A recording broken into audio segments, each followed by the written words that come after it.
여러분들 혹시 그 감자 이야기 아십니까? 그 옛날에 어떤 꼬마 감자가 있었는데 어느 날 꼬마 감자가 엄마 감자한테 물어봤어요. 엄마, 나 감자 맞아? 그랬더니 엄마 감자가 당근이지. 그 말 듣고 이 꼬마 감자가 그날로 가출을 해버리고 말았습니다. 그러다 이제 마음 추스리고 며칠 후에 다시 집에 돌아와서 이 꼬마 감자가 이번에는 이제 할머니 감자에게 물어봐요. 할머니, 나 감자 맞아? 그랬더니 이 경상도 출신 할머니 감자가 오이야. 그랬다가 그 말 듣고 또 얘가 가출을 하고 말았습니다.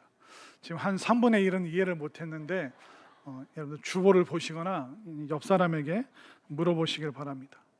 이처럼 그 자기 정체성, 내가 누군가, 내가 어떤 존재인가, 이걸 아는 것이 굉장히 중요합니다. 이 정체성이 흔들리면 삶이 흔들리고 맙니다. 그런데 환경이, 삶이 흔들려도 내 정체성이 분명하면 그 사람은 마침내 바른 길을 걸어갈 수 있는 것이죠. 오늘날 또 어떻게 보면 정체성의 혼란의 시대입니다. 내가 누구고 어디로 가야 되고 뭘 해야 되는지 갈피를 잡을 수 없는 그런 세상입니다. 이런 세상 속에서 우리가 그리스도인이라는 정체성이라는 것이 이게 무엇인가, 믿는 사람이 무엇인가, 여러분들이 제대로 알고 바로 믿고 깨달아서 바른 정체성 가운데 살아갈 수 있게 되기를 간절히 소망합니다. 그러면 이 정체성에 대해서 고민하는 이 현대인들의 삶은 어떨까요? 세상 사람들은 이 정체성을 자기의 어떤 존재에서 찾는 것이 아니라 오늘날은 이 외부에서부터 자신의 정체성을 찾아옵니다. 그래서 너무나도 많은 한국 사람들이 그 과시 문화, 나 자신을 과시하는 것이 바로 나다라는 그런 생각을 갖고 있습니다. 그러다 보니까 없는데 자꾸 있어 보이려고 애를 쓰다 보니까 행복한 게 아니라 시간이 지날수록 불행해져 버리는 것입니다. 그러다 보니까 오늘날 우리가 경험을 얻어야 되는데 사람들이 사진 인증하느라고 정신을 못 차립니다. 우리가 때로는 식당 가면 정말 맛있는 식사가 딱 차려지고 너무 보기에 좋으면 어떻게 합니까? 다들 잠깐 숟가락 내려놔 하고 어떻게 합니까? 이게 위에서 이제 사진을 딱 찍다가 그 국물에 빠뜨리기도 하고 별의별 참사가 막 일어납니다. 그리고 우리가 커피랑 맛있는 케이크 나오면 그 예쁜 그 커피숍 카페에서 딱 사진 찍어서 다른 거 하는 게 아니라 우리 엄마 아빠 좀 모시고 갔으면 좋겠다. 이런 분들 데리고 이런 데 갔으면 좋겠다. 그런 마음 먹는 것까지는 괜찮습니다. 그런데 우리가 경험이 아니라 자꾸 사진 인증으로 나를 과시하다 보니까 제가 실제로 그런지는 모르겠는데 뉴스를 통해서 접해 들은 게 뭐냐면 요즘 20, 30대 중에서 골프장 가서 골프를 치는 게 아니라 비싼 골프웨어를 사 입고 모자를 쓰고 골프채 들고 다 이게 사진 찍고 집에 온다고 그러더라고요. 여러분들 이해가 되세요? 아니 골프장 갔으면 초보라도 기초라도 이렇게 골프를 좀 배우든지 해야 되는데 그 경험을 중요시 여기는 게 아니라 골프는 못 치면서 그 푸른 잔디를 배경으로 다 이렇게 선글라스 끼고 사진 찍다 온다는 거예요. 그 왜 그렇습니까? 자기 과시. 할 줄 모르는데 할 줄 아는 것처럼, 없는데 있는 것처럼 그렇게 행동을 하고 있는 젊은이들이 너무 많다는 겁니다. 생각을 해보세요. 여러분들이 볼링장을 갔는데 볼링장 가면 어떻게 해야 됩니까? 이렇게 처음이지만 이렇게 해서 이렇게 굴리면 된다더라. 물론 때로는 뒤로 굴러갈 때도 있지만 자꾸 하다 보면 실력이 늘죠. 근데 무슨 공이죠? 네, 볼링공을 어깨에 올리고 볼링 신발을 들고 사진 찍고 집에 가면 그 뒤에서 보는 사장님이 얼마나 그게 한심해 보이겠습니까? 그런데 너무나도 많은 젊은이들이 거기에 빠져서 과시하는 거에 빠져서 이게 마치 나인 양 꾸며서 SNS에 인스타그램에 카카오톡 프로필 사진으로 사용을 한다고 합니다. 그렇기 때문에 현대인들의 정체성이 뭐냐면 남들이 하는 거 나도 해야 돼. 남들이 먹고 마시는 거 나도 먹고 마셔야 돼. 그러니까 정체성을 자신의 존재 안에서 찾는 것이 아니라 남과 비교하면서 정체성을 찾다 보니까 그 누구도 많은 것을 소유하고 누리고 사진을 찍지만 행복감에는 도저히 도달할 수가 없다는 것입니다. 그래서 있어 보이는 그런 사람이 되고 싶은 사람이 되는 것이 오늘날의 시대 정신이 되고 말았습니다. 그런데 자본주의를 살아가는 현대인들만 자기 과시에 빠지는 것이 아닙니다. 그 옛날 기록을 보면 그 조선시대 후반기에 보면 그 신분이 낮은 사람들이 돈을 주고 양반들의 족보를 샀습니다. 그러니까 몰락한 가문에 그 양반들의 족보를 산 거예요. 그러니까 족보를 사고 양반 행세를 하기 시작했고, 또 양반으로 인정받으려면 뭘 해야 되나 둘러봤더니 양반들은 제사를 드린다는 거예요. 그래서 없는 살림에 가진 것을 다 끌어다가 그 제사상을 뻑적지근하게 차리기 시작했습니다. 그러다 보니까 양반 아닌 사람들이 너도 나도 양반 행세하려는 그 기준이 제사상이 되어버린 것입니다. 그래서 유교에도 있지 않은 그런 법칙들을 가지고 오고, 올리지도 않던 그런 요리들을 옆집 사람들 보고 내년에는 더 올리고, 가족들은 생활고로 굶어가는데 양반 행세하기 위해서 그렇게 제사상을 차렸던 조선시대 사람들도 있습니다. 자기 딴에는 내가 가짜가 아니라는 것을 증명하기 위해서 제사상으로 그것을 검증하기 원했던 것이죠. 여러분들 중에도 여러분들 집안의 어르신들이나 친척들 중에 제사에 목숨 거시는 분들 있잖아요. 제사 지내는 날 서울에서 안 내려오면 이 후순위 자식들 하면서 막 이거는 족보에서 그 호적에서 파야 된다. 그러니까 제사에 목숨 거는 그 어르신들 양반이었을까요? 가짜 양반이었을까요? 우리가 얼마든지 그걸 보면 미루어 짐작할 수 있는 것입니다. 결국 오늘날은 행복한 게 아니라 행복해 보이려고 노력을 하는 겁니다. 부자가 되려고 애쓰는 것이 아니라 부자처럼 행세하려고 하는 것이 오늘날의 시대 정신이고 현대인들의 정체성입니다. 없는데 있는 척 해야 되고, 모르는데 아는 척 해야 되고, 무능한데 유능한 척 해야 되고, 거짓된데 진실한 척 해야 되니까 그 삶이 얼마나 피곤하고 불행하겠습니까? 영국 속담에 그런 말이 있습니다. 허영은 꽃은 피워도 열매는 맺지 못한다. 아무리 남의 삶을 내가 복사하고 그것을 갖다 붙여도 그 삶에는 열매가 없습니다. 그래서 그 사람들은 계속 남의 것을 가지고 와서 내 우월감으로 삼죠. 그러나 이 우월감과 행복감은 다릅니다. 우월감은요, 딱 비교 대상을 갖다 놓으면 순식간에 자존감이 바닥을 칩니다. 우리가 좋은 몇십만 원짜리 비싼 옷을 사 입어도 외국에서 몇백만 원짜리 사 입고 온 사람들 앞에 서면 음매 기주고 순식간에 나의 우월감이 사라져 버리게 되는 것입니다. 그래서 소유물로 내 만족감을 삼는 사람은 그 시간이 그렇게 오래 가질 않습니다. 물건으로, 새로운 물건으로 나를 채우지만 그 유지할 수 있는 그 시간은, 그 만족감의 유통기한은 굉장히 짧은 것이죠. 그렇기 때문에 여러분들이 이 시대 정신인 과시문화, 없는 데 있는 척 하려는 이 정체성을 여러분들 벗어버리고 정말 말씀 속에 있는, 정말 내가 믿음의 사람으로서 어떤 정체성을 지녀야 되는가 다시 한번 확신 가운데 사시기를 바랍니다. 자, 그러면 한 말씀으로 한번 들어가 보겠습니다. 8절 말씀 우리가 함께 읽겠습니다. 시작. 영광과 욕됨으로 그러했으며 악한 이름과 아름다운 이름으로 그러했느니라. 우리는 속이는 자 같으나 참되고. 자, 8절 후반절부터 이제 그리스도인의 정체성에 대해서 얘기하는데, 세상 사람들은 우리를 속이는 사람이라고 하지만 우리는 진짜 진실되고 참된 사람이라고 사도 바울이 말하고 있습니다. 이 당시에 그리스도인들은 거짓말쟁이 취급당했습니다. 야, 예수가 부활했다고? 죽은 사람이 3일 만에 다시 살아났다고? 천국, 하나님 나라가 있다고? 말도 안 되는 소리.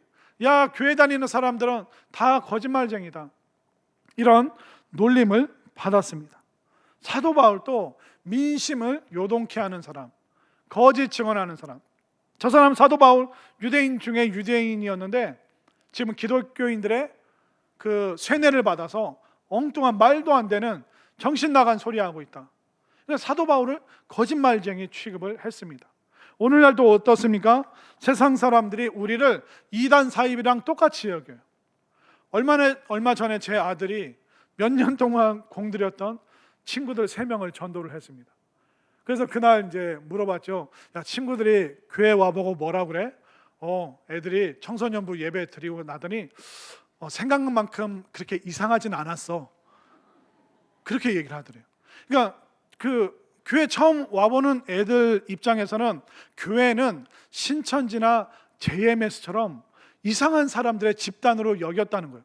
그래서 몇 년 동안 제 아들이 교회 오라고 했어도 안 왔던 거예요. 근데 막상 와보니까 생각만큼 이상하지 않고 사람들이 정상적이네? 그렇게 느꼈다는 거예요.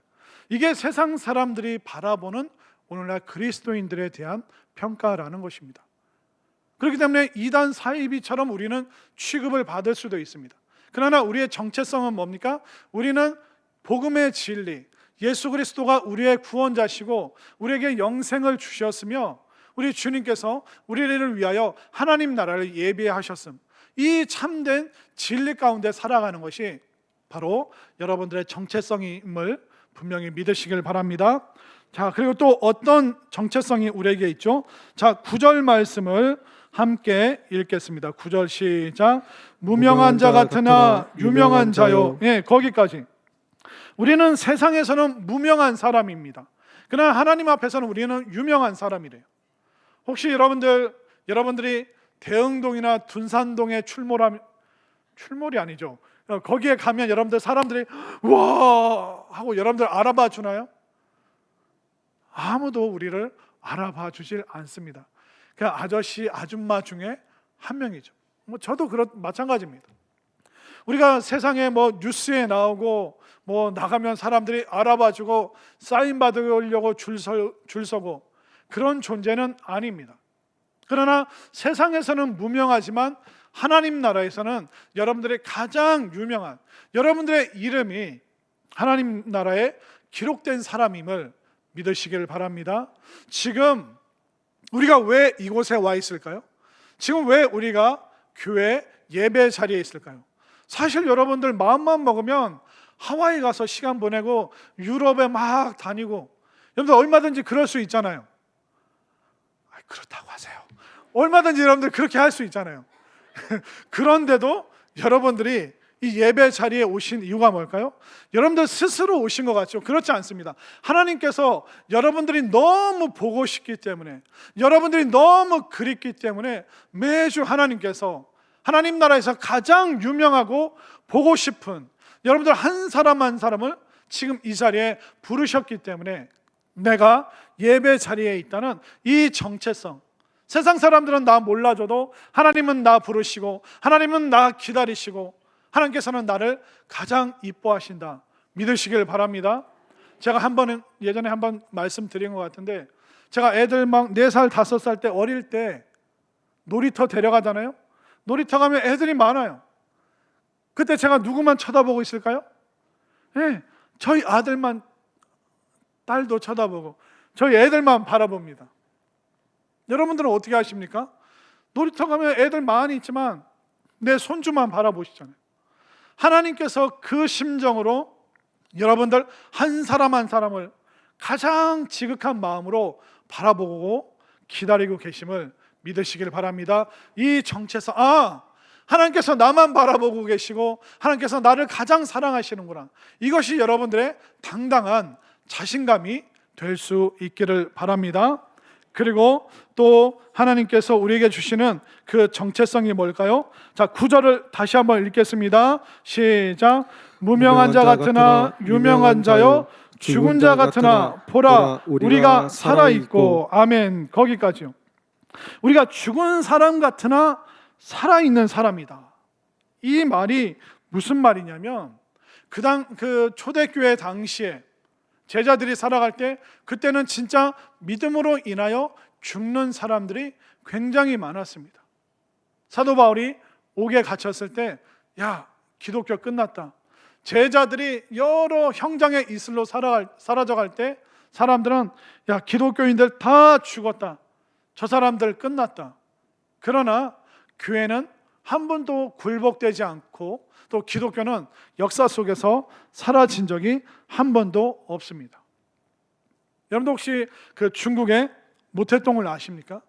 모태똥이 1900년도 초반부터 공산주의 사상에 빠지게 되고 또 중국 안에서 그가 공산주의로 정권을 잡기 시작합니다. 그러니까 모태똥이 1950년도에 중국의 정권을 잡게 되고 이 사람이 1965년부터 75년도까지 10년 동안 문화 대혁명을 했습니다. 이 문화 대혁명은 뭐였냐면 공산주의를 위해서는 중국의 모든 것을 부수고 새로 세워야 된다. 그렇기 때문에 그 과거의 문화를 부숴버리고 인민을 혼란스럽게 하는 종교도 지식인들도 다 부숴야 된다. 이 모든 것을 부숴야지만 이 공산주의가 다시 새롭게 살아날 수 있다. 그래서 문화 대혁명을 일으켰습니다. 여러 사람들이 피해를 받았지만 가장 큰 피해와 박해가 기독교 교회 안에 펼쳐지기 시작했습니다. 그래서 기록을 보면 어떤 마을들은 그 기독교 지도자들을 예배 인도하는 사람들을 계속 잡아가는 거예요. 그래서 예수님을 부인하지 않으면 죽여버리는 겁니다. 그러니까 마을의 할아버지 할머니 리더들이 잡혀가고 아버지 어머니 예배 인도자들이 잡혀가고 그러니까 많은 마을에 15살이 가장 그 마을의 어른이 되어버리는 거예요. 이런 일들이 문화 대혁명 이 시절에 엄청나게 일어났습니다. 그래서 그 당시에 이제 중국의 기독교는 끝이 났다. 신학교, 교회 다 폐쇄되고 부서지고 믿는 사람들을 다 죽이고 그런데 이제 모태똥이 죽고 등소평이 등장하기 시작했습니다. 등소평은 정책을 바꿔서 개방주의를 펼칩니다.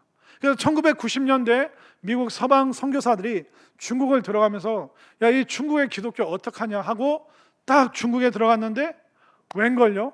중국의 기독교가 다 말살되고 사라진 줄 알았는데 그때 믿었던 그들이 박해 속에서 오히려 10배나 성장해서 무려 1억 명, 13억 인구 중에 1억이 넘는 그 기독교 인구들이 정말 지하교회에서 숨어서 왕성하게 예배드리는 그 현장들을 미국 선교사님들이 다 펼쳐줬습니다. 세상 사람들은 야 이제 기독교 끝났다 죽었다 말했지만 어땠습니까? 중국의 기독교는 여전히 지금 살아서 힘있게 움직이고 있습니다. 우리나라를 보십시오. 그 일본의 나라를 빼앗기고 또 신사참배 안 하면 교회와 목사님들을 막 죽였습니다. 6.25 때 공산주의자들이 내려와서 중국에 있던 문화 대혁명이랑 똑같은 일들을 교회에 벌였습니다. 예배드리는 사람들 못 나오게 못으로 다 막고 교회를 불태워서 죽은 사람들이 얼마나 많은지 아십니까? 강경, 병천 거기에 가면 그렇게 불타서 죽은 그 순교지, 성결교회 순교지들이 저쪽에 굉장히 많이 있습니다. 그런데 어떻습니까? 그 밖에 교회가 죽은 것 같으나 믿음의 사람들이 여전히 살아서 기독교는 흥황하고 말씀 가운데 살아있는 이 모습, 이것이 바로 여러분들의 믿음의 정체성이라는 것을 분명히 깨달으시기를 바랍니다. 그뿐 아닙니다. 자, 우리의 또 어떤 정체성이 있을까요? 자, 9절을 함께 있습니다. 시작. 무명한 자 같으나 유명한 자요 죽은 자 같으나 보라 우리가 살아있고 징계를 받는 자 같으나 죽임을 당하지 아니하고. 아멘. 우리가 징계를 받는 것 같으나 우리가 죽는 것은 아니다. 이 말은 뭐냐면 우리는 저주 의식을 벗어나는 정체성이 있어야 된다는 거예요. 징계라는 말은 다른 말로 고난입니다. 우리가 믿음 생활 시작하잖아요. 꽃길만 열리고 황금길만 펼쳐지는 것은 아닙니다. 우리가 믿다 보면 여러 가지 고난과 어려움이 있습니다. 근데 이 고난에는 타당한 이유가 있습니다. 고난은 우리를 멸망시키고 죽이는 것이 결코 아닙니다. 여러분들 사도 바울을 한번 생각해 보십시오. 사도행전 16장에 보면 사도 바울이 그 신라와 함께 빌립보 지역에 전도를 들어갔습니다. 그런데 또 박해를 받아요. 이상한 사상을 퍼뜨린다고 해서 빌립보 사람들이 바울과 신라를 붙잡아서 감옥에 집어넣습니다. 그러면 믿음의 사람들 혼란스럽죠. 아니 하나님의 일을 하는 저 사람들이 왜 억울하게 감옥에 갇혀야 됩니까? 하나님 도대체 왜 이러시는 겁니까? 이해를 못하겠죠. 고난 앞에서 우리의 마음이 무너질 수도 있습니다. 그런데 그들이 빌립보 감옥에 갇힌 타당한 이유가 있었습니다. 그 밤에 옥문이 다 흔들리고 터가 흔들리면서 모든 감옥문이 열려버립니다. 다른 죄수들은 다 도망갔지만 바울과 신라는 도망가지 않았습니다. 간수장은 이제 나 죽었다 했는데 바울이 우리는 도망가지 않았다. 정신 차려라. 그리고 주 예수를 믿으라. 그러면 너와 내 집이 구원을 얻으리라. 그날 그 밤에 간수장이 예수님 믿고 성령 충만하여서 그 간수와 가족들이 빌립보 지역에서 이제 전도자로 살아가는 그 삶이 기록되어 있습니다. 우리는 잠시 고난당할 수 있지만 이 고난에는 타당한 이유가 있고 이 고난이 우리를 결코 죽이지 못한다는 것을, 무너뜨리지 못한다는 것을 여러분들 믿으시길 바랍니다. 때로는 우리 삶에 고난과 어려움이 꼭 필요할 때가 있습니다. 그 남자분들이 어디서 믿음이 좋아지나 봤더니 제가 미국 가니까 한국 남자들 미국 데려다 놓잖아요. 믿음 좋아집니다. 왜 그런지 아세요? 보통 한 40, 50대 때 그 자녀 교육 때문에 그 이민 오는 가정이 많습니다. 그런데 이 40, 50대 남자분들 한번 생각해 보십시오. 그분들이 영어를 잘할까요? 한국에 있는 걸 다 뿌리채 뽑아서 이제 미국으로 옮겼는데 나가면 미국 사회에서 나가면 영어를 해야 돼요. 근데 40, 50대 가장들이 할 수 있는 영어는 오케이, 땡큐, 또 조금 더 긴 문장은 1+1 뭐 이런 영어밖에 못하니까 그 백인들이 말 걸면 무서워가지고 이 한국 가장들이 밖에를 못 나가는 거예요. 그러니까 일주일 내내 뭐 집안에 있는데 뭐 할 일이 뭐가 있겠습니까? 그런데 딱 주말 되니까, 일요일 되고 주일 되니까 아내랑 아이들이 옆에 무슨 책을 끼고 나가는 거예요. 그러니까 이 남편들이 나도 좀 데려가 하고 차 타고 내렸더니 교회 의자에 앉아 있는 거예요. 그리고 예배를 드렸어요. 정신없이 두리번거리다. 그리고 예배 끝났더니 사람들이 자기를 식당으로 안내요. 식당에 갔더니 김치가 있고 한국에서 보던 반찬이 있고 이게 웬 은혜인가 하고 막 밥을 먹고, 식당에서 밥을 먹고 났더니 온통 들리는 소리가 한국말밖에 없는 거예요. 또 자기가 한국말 유창하잖아요. 교회 갔더니 한국말을 하고 숨을 쉴 수가 있고 생전 못 보던 김치를 내가 먹을 수 있고. 그러니까 여러분들 혹시 여러분 남편이 속썩이면 미국으로 데리고 이민 가시길 바랍니다. 그러면 남자들이 정신 차려요. 그 남편들은 어떻게 보면 영어 못하는 게 서러운 거죠. 고난이죠, 고통이죠. 그러나 그 고난에는 타당한 이유가 있는 거예요. 그것 때문에 외로워서 교회 오고 김치 먹고 싶어서 교회 왔다가 예수님 믿는 사람들이 미국 가면 엄청나게 많습니다. 사실 우리가 서러워야지 예배 드리러 오잖아요. 우리가 인생길이 막혀봐야지 내 꽃길이 가시밭길이 되고 내 앞에 장벽이 생겨야지 그때서야 우리가 정신 차리고 하나님을 찾고 기도하러 오잖아요. 그러니까 이 모든 고통은 우리를 죽이는 게 아니에요. 이 고난과 고통에는 타당한 이유가 있음을, 하나님께서 나를 부르시는 자리라는 것을 고난 중에 여러분들이 깨닫는 이 정체성을 소유할 수 있게 되기를 바랍니다.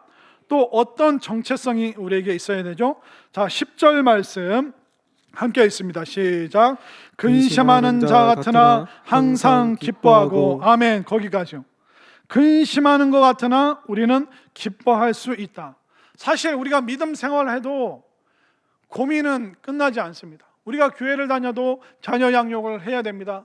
우리가 기도하면서도 기도하지만 여전히 아이들의 미래는 때로는 어두울 때도 있습니다.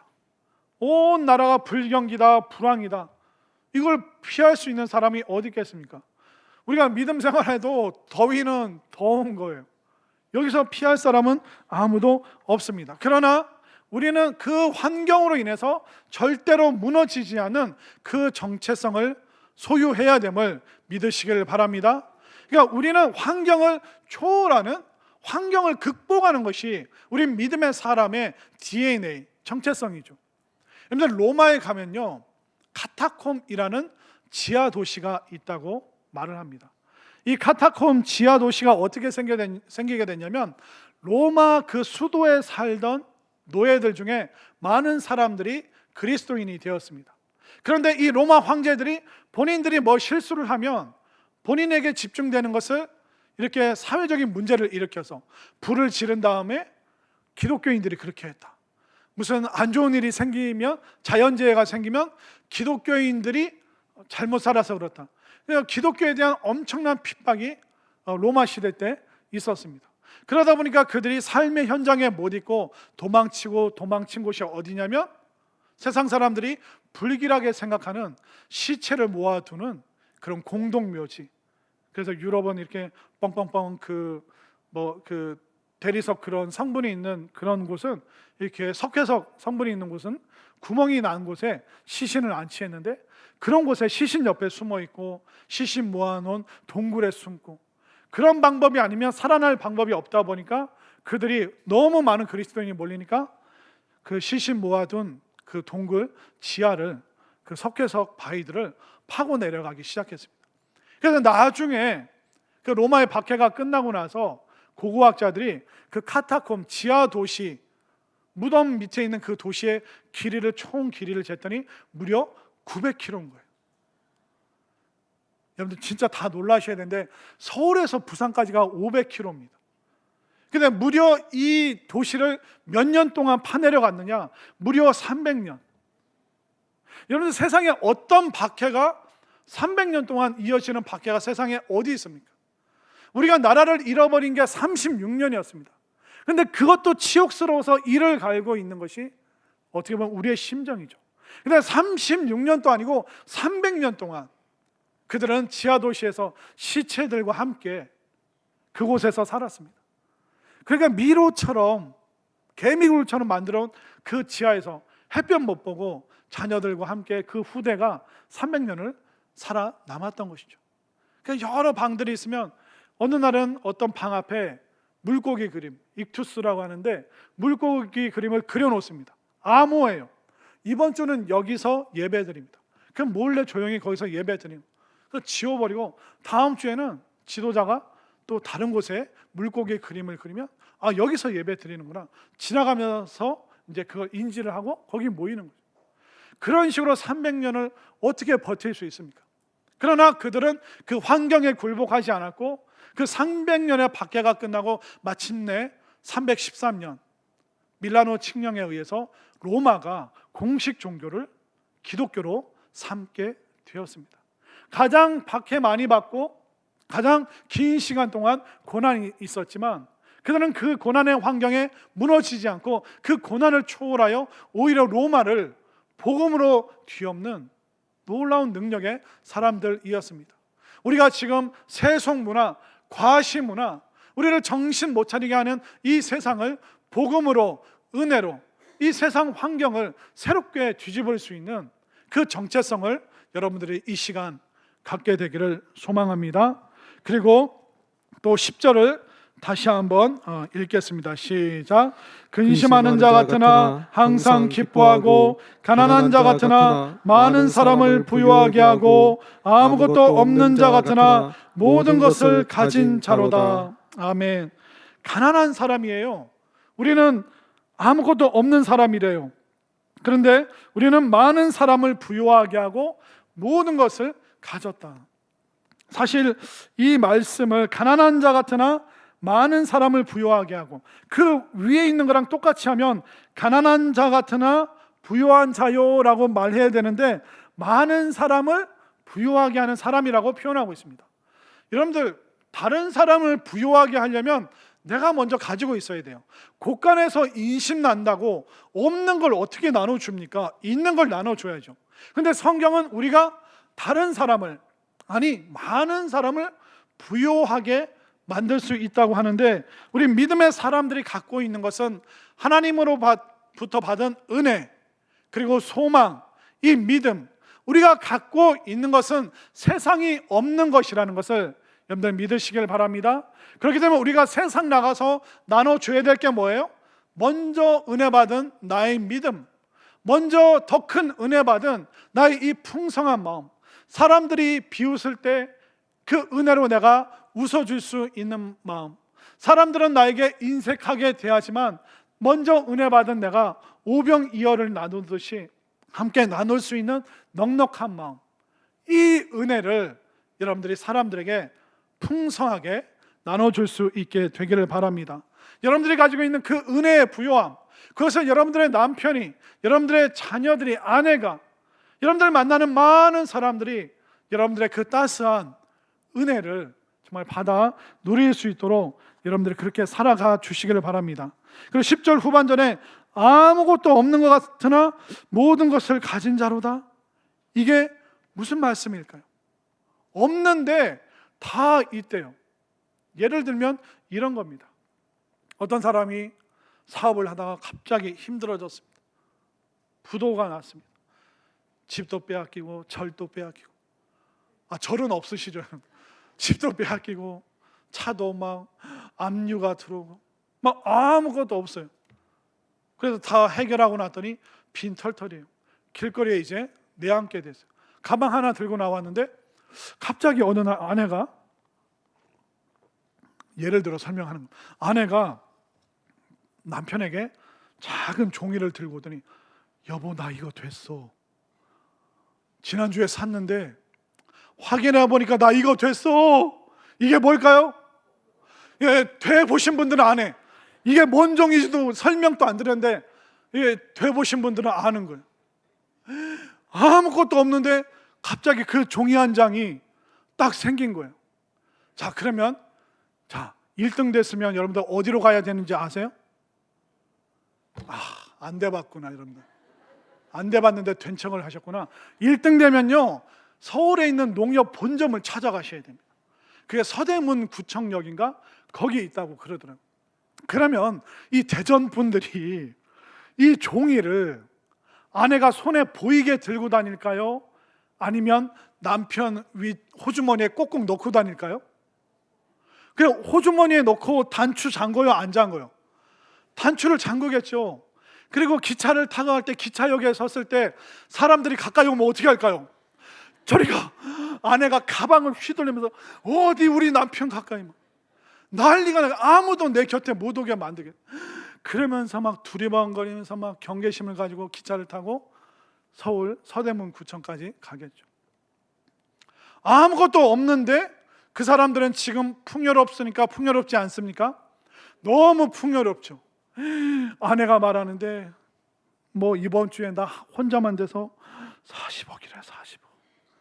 40억. 여러분들은 이거 아무렇지도 않게 여기시는, 그냥 픽 웃으시는데, 여러분들에겐 적은 금액일지 모르겠지만 아무것도 없는 사람에게 이게 세상 그 무엇과도 바꿀 수 없는 소중한 거예요. 이게 바로 우리의 믿음이 이러하다는 것입니다. 여러분들, 눈에 보이는 걸로 지금 다 결정되는 것 같죠? 우리 인생 그렇지 않습니다. 여러분들, 세상에서 막 이 악물고 이 보이는 게 전부 다 하며 살아가지만, 여러분들 우리 인생 길어야 100년입니다. 근데 이 100년 또 20살처럼 뛰어다니면서 삽니까? 시간이 지나면 약해집니다. 자꾸 피곤해집니다. 서 있는 것보다 누워있고 싶은 시간들이 더 많아집니다. 일어날 때 여러분들 소리 내면 나이 든 거예요. 아이고. 이따 점심 먹고 여러분들 일어날 때 한번 해보세요. 책상 짚고 일어나면 그건 아닌 거예요. 그냥 벌떡 일어나면 아직 젊은 거예요. 근데 얼마 시간 안 지나서 우리가 그렇게 되는 거예요. 이게 얼마 안 되는 이 시간, 젊음도 많이 만끽하지 못하는데 마치 이 눈에 보이는 이 모든 것이 전부 다 그렇게 안달복달하면서 우리가 천국에 입성하지 못한다면 이거만큼 불행하고 불쌍한 인생이 어디 있겠습니까? 인생 다 거기서 거깁니다. 나이 70대고 80대고 90대면 다 거기서 거깁니다. 그런데 이 영원한 생명이 있느냐 없느냐, 믿음의 정체성이 있느냐 없느냐, 이것이 진짜 복권보다 더 크게 우리의 인생을 판가름짓게 되어 있는 것입니다. 저는 여러분들이 이 하나님의 자녀라는 이 정체성, 믿음의 정체성을 분명히 확실하게 붙잡으시길 바랍니다. 왜 하나님의 자녀라는 정체성이 중요하냐면, 자녀의 특권이 뭐예요? 부모님의 모든 것을 물려받잖아요. 여러분들 물려받을 게 많잖아요. 너무 안타깝네요. 이 자녀의 특권은 부모님께 물려받는 거예요. 우리가 하나님의 자녀라는 게 뭐예요? 하나님의 모든 것, 우리 예수님께서 누리시는 그 부활의 생명, 천국의 능력, 그 천국의 그 아름답고 풍성한 모든 것을 100년도 안 되는 인생 지나서, 여러분 100년을 영원하게 비교할 수 있습니까? 우리는 비교할 수 없는 놀라운 그 상속자라는 것을, 이 정체성을 여러분들 분명히 갖고 계시길 바랍니다. 그러면 이런 정체성을 갖고 있는 우리는 어떻게 살아야 되는가? 좀 다른 차원의 삶을 사셔야 돼요. 세상 사람들이랑 똑같은 눈높이, 똑같이 아웅다웅하고 그렇게 사는 것이 아니라 다른 차원, 다른 시선으로 살아야 되는 것입니다. 예를 들면 여러분들이 하루살이랑 그날 막 재밌게 놀았어요. 그 하루살이한테 내일 만나자 그러면 하루살이 그 표정이 어때요? 뻥찌죠. 하루살이는 내일을 알아요, 몰라요? 몰라요. 또 여러분들이 어느 날 메뚜기랑 여름 한철을 재밌게 지냈어요. 그 메뚜기랑 헤어지면서 인사하면서 메뚜가 내년에 만나? 그 메뚜기 표정이 어떻게 될까요? 뻥치죠. 내년이 뭐야? 우리가 세상 사람들 만나면서 그래 우리 천국에서 만나자 그러면 세상 사람들 표정이 어떻게 돼요? 뻥치죠. 그들은 내세를 몰라요. 그러니까 세상 사람들의 차원은 내일을 모르고 내년을 모르고 내세를 몰라요.